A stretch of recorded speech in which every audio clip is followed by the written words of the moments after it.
Hi, I'm Andrew Wallace, and welcome to the We've Got a Problem podcast, where each week we explore inspiring stories of struggle, success, and solutions to prevalent problems and how our guests have turned problems into opportunities.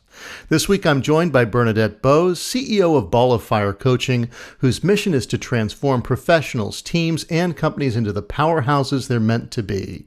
She's a business success coach, speaker, podcast host, and author of the powerful, raw, and personal memoir, Shedding the Corporate Bitch, Shifting from Bitch to Rich in Life and Business. Bernadette, welcome to the show. Thank you, Andrew, for having me. This is awesome. Absolutely. So, I mean, we might as well start right in there since you put it in the title of your book. Yes.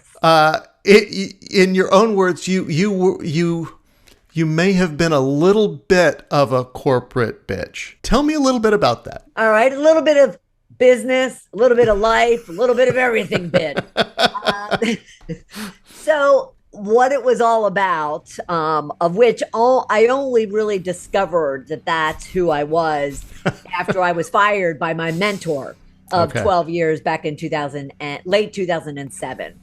And what it was all about, which was also something I had to go on my excavation journey, as I call it, to really discover that I was just masking a lot of my fears, insecurities, negativities. Yeah. What I call bitches. Those are what I call bitches.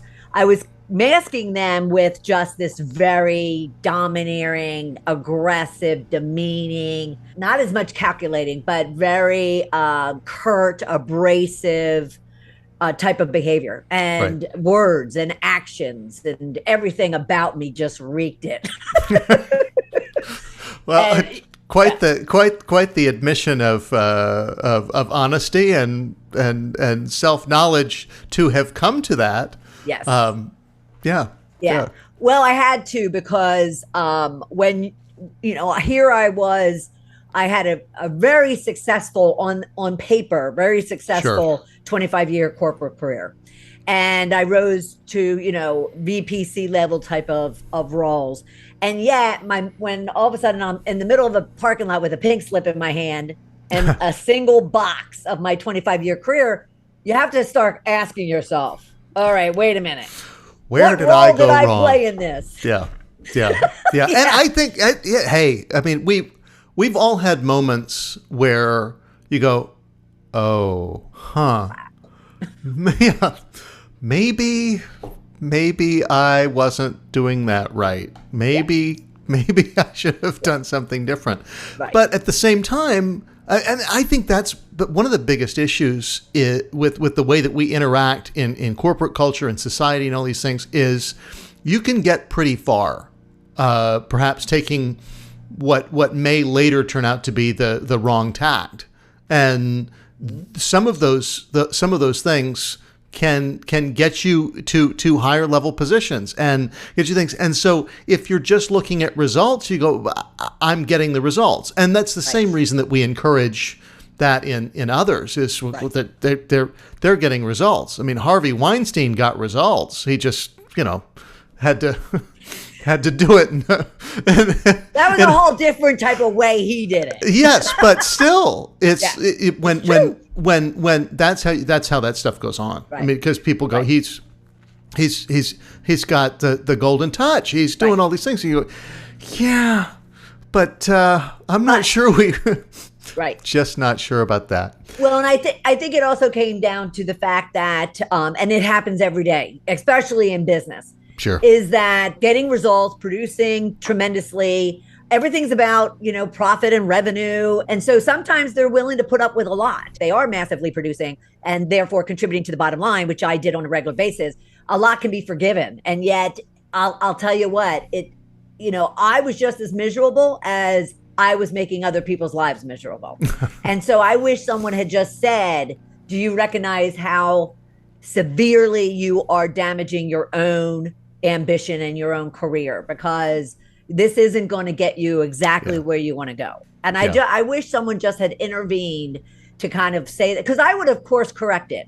No one wants to be that miserable. No. And nobody wants to make people miserable either, because you get it. But it's like you say, it's not just you wanting to be that way. It's because of other things that are going on behind the scenes.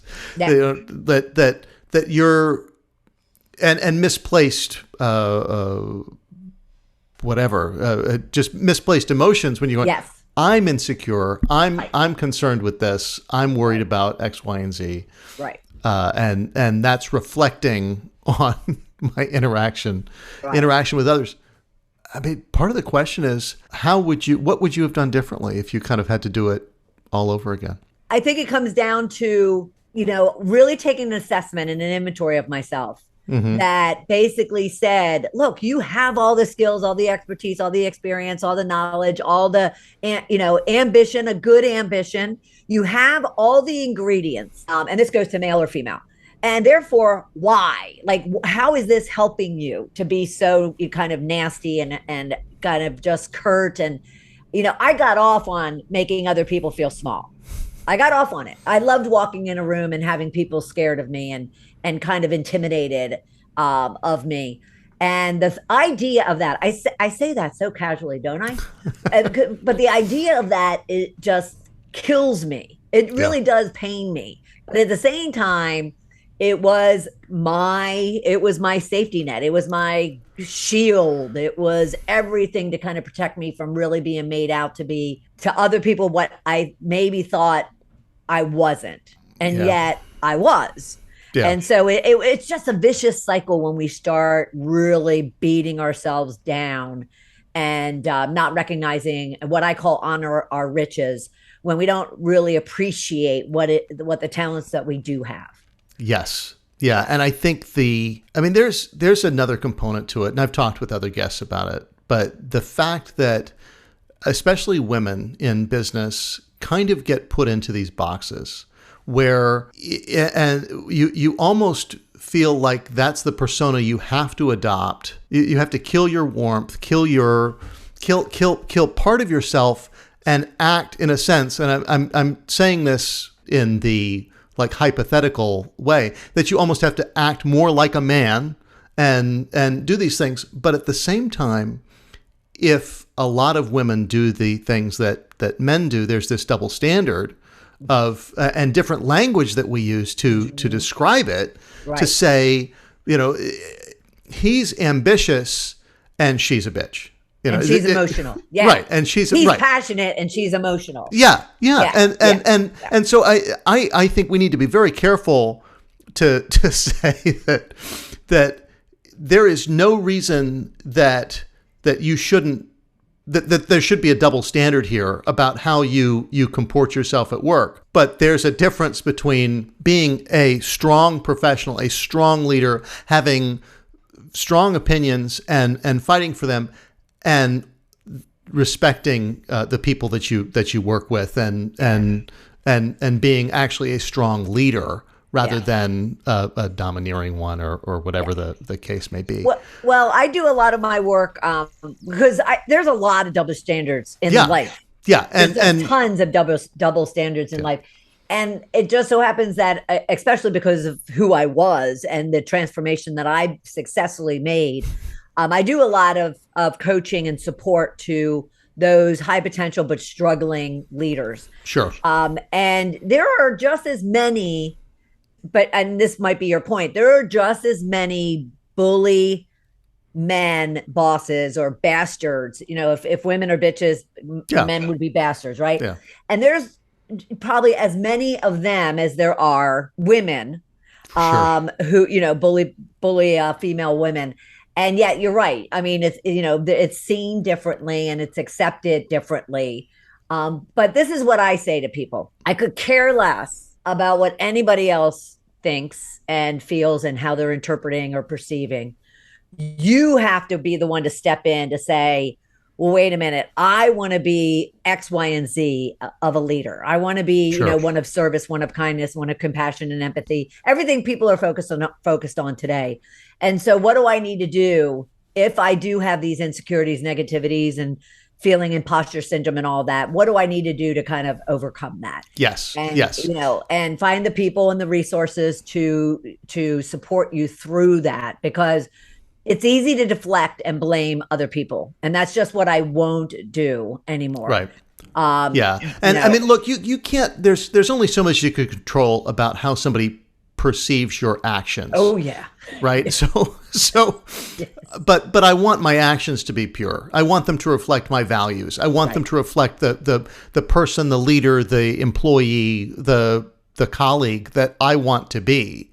And hopefully, I mean, God willing, somebody who's a supportive one of and a collaborator and all these things that make people love to go to work, rather than somebody who's like, well, I don't know, I don't really want to, because I've had those jobs where where I've sat on the put the toilet seat down and sat on top of the toilet with my head in my hands going, maybe I'll just call in sick today. I mean, because it's that, every day for years or months or whatever. And being in a better environment and what kind of a person you want to be. I mean, we spend so much of our lives at work. So yes. But I'll tell you what, we don't spend enough time on, Andrew. We don't spend enough time on asking those questions about who do we want to be? What kind of leader do we want to be? What are our core values? I can't tell you how many senior level individuals I work with, entrepreneurs, corporate, whatever. And when I ask them to really describe who they are, what they believe in, what they stand for, they struggle. Yeah. Because what class, what opportunity do many people have to sit down and really ask those deep, what I call excavating the soul type of questions? So then someone is firmly grounded in knowing exactly who they want to be. And therefore that's how they behave and that's how they serve and contribute. And we just don't. And we don't.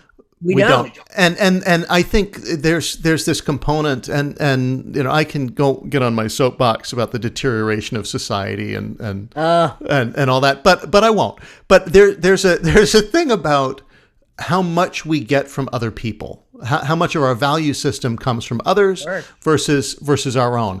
And for so long in education, in school, and in business, we just kind of look at what other people are doing or what they're telling us we should do and play that game and never do that soul searching. Like you say, there's no class, there's no moment. And I think definitely should be some point where they actually, it's just a component of life skills in general. But if you don't have a plan for your life, somebody else will have one for you. If you don't have a plan for all these, so you're going to find yourself in a C-level position, and it's very easy to do to in a sense lose 20 years pursuing a goal that's actually not important to you. That you're not passionate about. When I woke up, people would think that if you lost your 25-year career, your self-identity, let alone the money and the position and the power that it came with it, that someone would be absolutely devastated and just kind of feel worthless. Well, I stood there in the middle of that parking lot that day, and yes, I was very shocked and I was confused and angry. At the same time, there was a part of me that was really excited. That was and I didn't understand it. I was like, why am I happy that I'm standing in the middle of this parking lot? And yet I learned later, like a year or two later down the road, and they always say the cliche is, it's always better, it always turns out to be for the best. And I have to say it absolutely was, because it helped me realize that how miserable I was. Yeah. And it helped me realize how miserable I was making other people. Yeah. So, sadly, a lot of times it has to come to those big life-changing, sometimes failing type of events in our lives. But at the same time, I don't believe in failure, actually, because it was definitely not a failing. It was definitely a misstep. And then it turned into a beautiful, beautiful thing ever since. Well, now you get to help people. I mean, that's now you get to help people make a change and grow upwards. Right. So talk to me a little bit about your coaching practice. You've been coaching for a while. Who's your kind of ideal client? Who do you just feel like that's the person that I love to help, that I can do the most good with, that I can really make a difference. I really get off on those people that are me, are me, that or are the old me. So when I really see male or female, and because the majority of my clients are male, when I come across someone, whether through introduction or they've reached out to me, and I see that they are going down this path of, just being kind of a bully boss, or just someone who thinks that they have to rule with an iron fist. And at the same time, when I find that they are very unaware, they're self-aware, and they're lacking a lot of that self-awareness, where other coaches will be like, you go for it, Bernadette, because I don't want to work that hard. And to me, it's not working hard. To me, it's just kind of like making sure that you're just going to be very, forthright, and put that mirror up, and, stand strong, and really recognize where that person is. I like to meet people where they are. I was there, so I know where they can go. And that's what excites me is, so I need to meet them where they are. I need to call out, kind of their BS. And I need to then show them the path, because as I'm showing them the path, I also have to show them the alternative route that could be detrimental to everything that it is that they're working for. So, and I love that. So the what I'll call the strong-willed, ambitious, power-driven, headstrong, someone very unself-aware, the better for me. Right. Well, I mean, I suppose part of the question is those kinds of people aren't always the ones to seek out coaching. Right. Those kinds of people think they've got it figured out. Right. How do you? I get them mainly from their hiring manager, their boss, or I even get them through HR. Got it. Yeah. So you could use some coaching. I think you could use some coaching. Right. Well, and Andrew, there used to be this idea that coaching was only assigned to those people in trouble. Right. And that, and that needs to be, well, it has been changing, and that needs to continue to change, because I always position it as it's a great investment someone's making in your future opportunities, your future growth. And it in no way, shape, or form, even though I do work with high potential struggling professionals, sure. I'm not thinking about that. I'm thinking, what can I do to make you that powerhouse leader that you're capable of being? And there's just some things you need to work on. Yes. And I think the big issue for people when it comes to these things, and breaking the stigma of coaching, and who needs coaching, and who needs as far as businesses that want to bring in consultants and all these things, there are right and wrong ways to do it, of course, but you look at the analogy of Tiger Woods, who top of his game golfer at one point, brought in a new swing coach. You go, he's the best. He's winning everything. Why does he need a coach? Because the best want to get better. That's there's always some way to optimize or improve. And we should be welcoming the chance to go, I may have a blind spot here, something that I can't see, something that Bernadette, who's been through it, can, with a lot of different people, can help me identify ways to fix something I can't even put my finger on. And that's the way to do it. So how do we transition from just kind of ho-hum manager to being a passionate, on fire leader? What's the trick? Tell me everything. What's the trick? I don't think it's any, secret what it takes. And it's not even those people who talk about, oh, they have to go over and beyond and they have to be exceptional. It's not even that. It's merely, if you really want to just kind of operate from your passion. Mm-hmm. And I won't get soupy, because I'm not very like woo woo with like, oh, it's the heart and it's the soul and it's your passions. But it comes down to that. It comes down to, if you really want to make the people around you the best people they can be, if you truly are devoted to that, then continue to foster that. If you're not, and you really are like robotic and you don't really pay attention to those things, because there's a lot of people out there that don't pay attention to that, sure, and make it a passion of theirs, then start just focusing on what are those daily practices that you can embed into your routine throughout the day that will ensure that you're working both on yourself and you're helping others develop and grow. Yep. Because the best thing one can do is first invest in themselves by ensuring that we talked about it, learning about themselves, understanding what it is they want, what they don't want, what's important to them, what they believe in, and then also helping others to do the same. Because if that person is probably unself-aware, other people around them probably are. And then at the same time, if they really leaders need to recognize that everyone has ambitions, everyone has goals, everyone wants to get better. And I know I'm using everyone loosely, and there's probably people going, not everyone. There's some lazy people out there. I find that they're lazy if they're not given that service and that support and that guidance that they really do, just like children always want from their parents. People think they don't want discipline. They don't want order. They don't want structure. But yes, they do. Yeah, right. They do. No, laziness, the perception of laziness is a symptom of a bigger problem. It's not the problem. It's the symptom. So we need the people who have not, everybody's got something they want. Everybody's got something they want to be. And the fact comes down to how you engage those people. What do you do with those people? How do you get back to that? And it's easy to lose it. It's easy to you go away from that you have a bad manager or and I use bad in just the simplifying term of it. Right. Because it's not black and white, but you have a manager who doesn't pay attention to those things over time, who doesn't respect your work, who's always criticizing, who doesn't seem to care.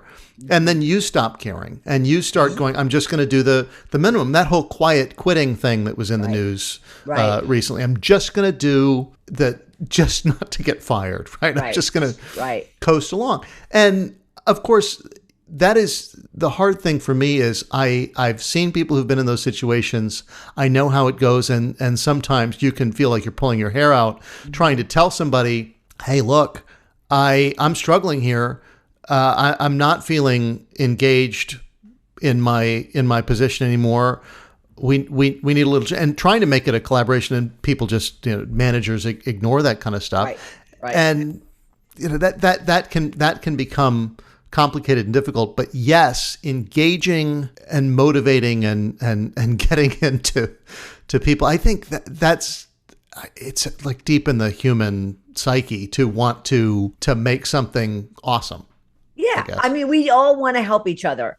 But some of us lose sight of that desire to help others because they're so deep in the everyday muckety muck of just making sure that the to-do list gets done and they answer to their own boss, and that, the list is just checked off and things are done by the time that they, leave the office at the end of the day.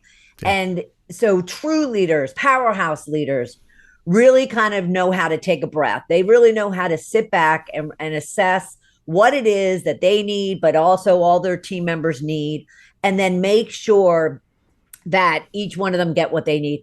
I'll give you a quick story, and I use it a lot, of my own experience. I was in my early 20s. I was a buyer down in South Florida, and I worked with a group of women because we were all lingerie buyers. And I worked with a group of women of, trust me, every personality and every style you could imagine.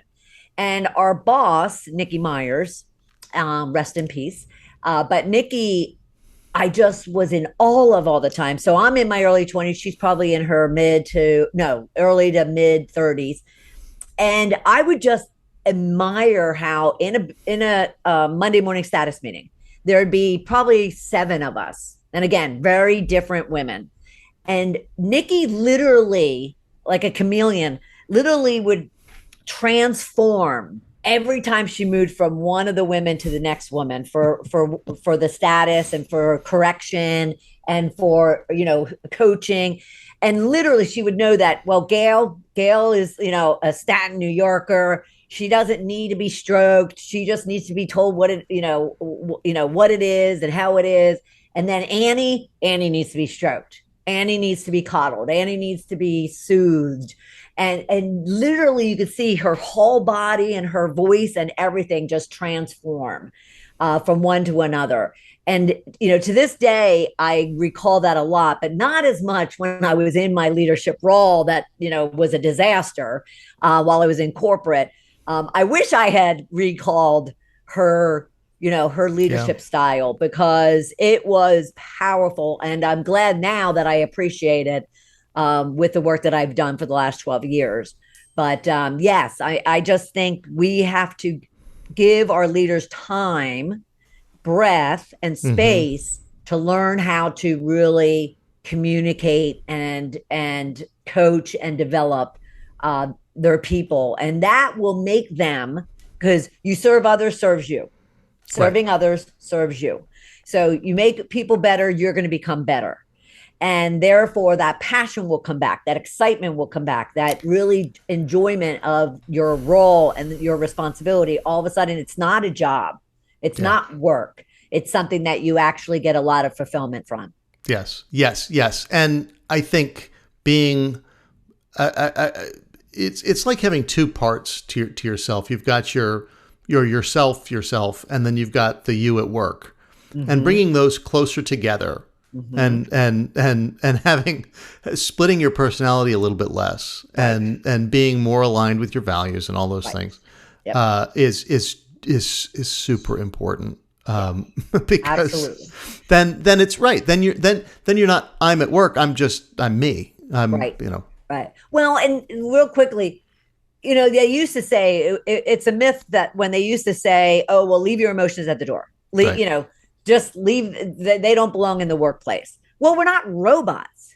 Right. I mean, that's another thing a leader has to appreciate is when their people walk in the door, even if it's remote, they're bringing in everything. They're bringing in everything. And if they're in a pissy mood one day or sad, but then one day they're really excited, well, you might want to inquire, and you don't have to get intrusive, but you might want to appreciate and inquire and be empathetic to the fact that, they're bringing stuff in. And therefore, how does one as a leader, this is what I coach a lot about, how do you as a leader support that? How do you lean into that? How do you make sure that you're reading that properly so you are getting the best out of people? Right. And channeling that into something productive to go, and even when people are coming in, you seemed really upset in that meeting.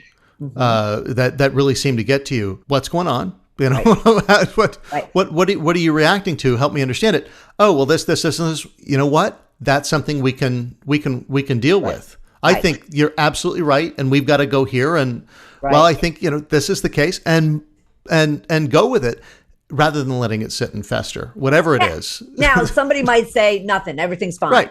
Right. But at the same time, all you want them to know is that they're being heard, and if they want to be heard even more, then you're there and available if they need to talk about something. Yeah. And I think that's, radical candor was kind of an eye opener for me when I read that book about people mistake a lot of different things for being inappropriate, for being too strong, for being too weak, for all these things. And leaning into kind of having those conversations like, I'm here when you want to talk about it.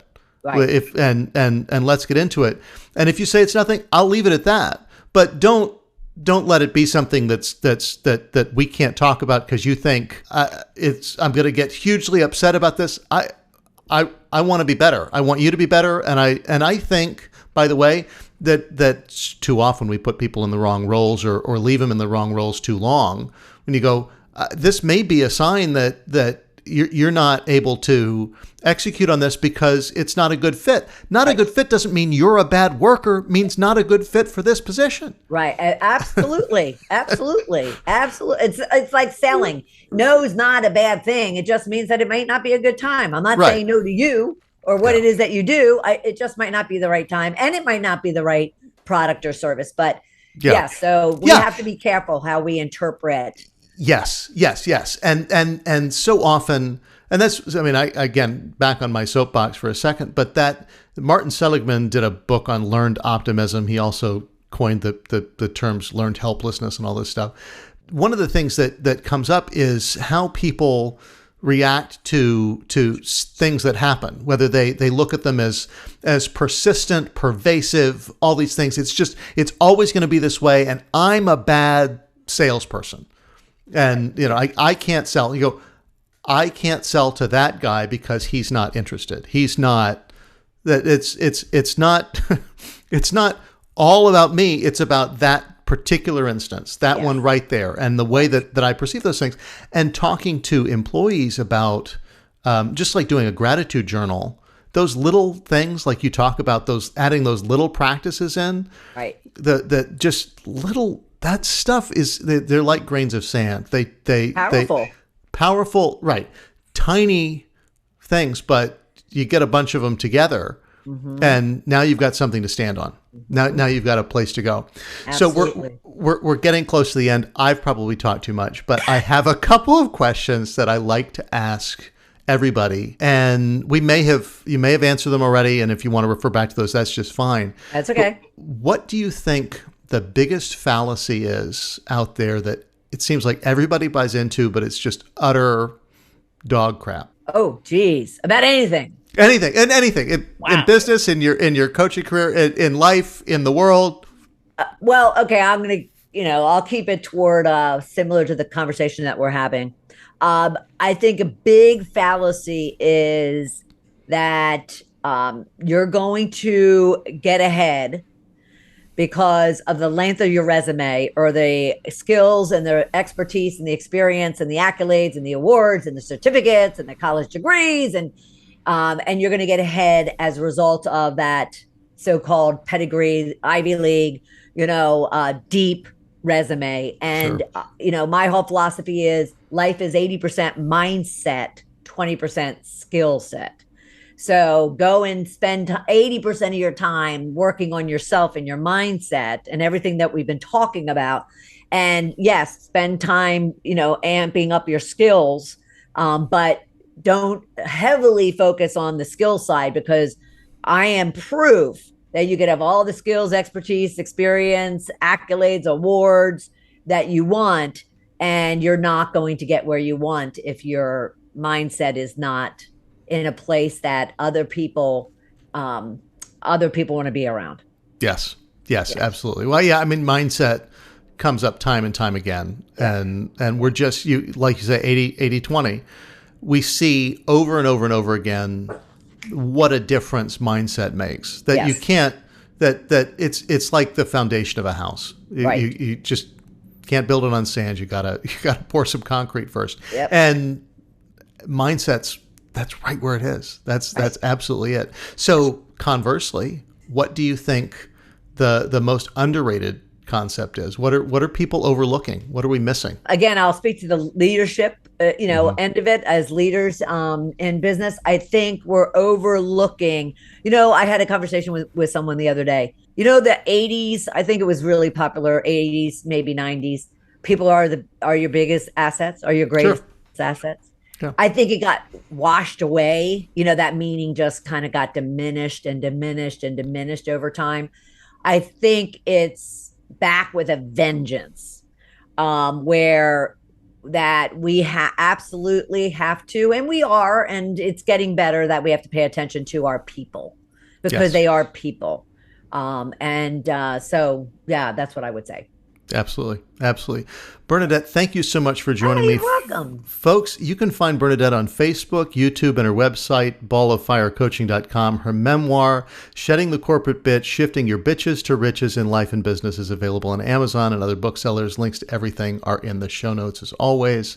And until next time, I'm Andrew Wallace, and we don't have a problem. We've got an opportunity.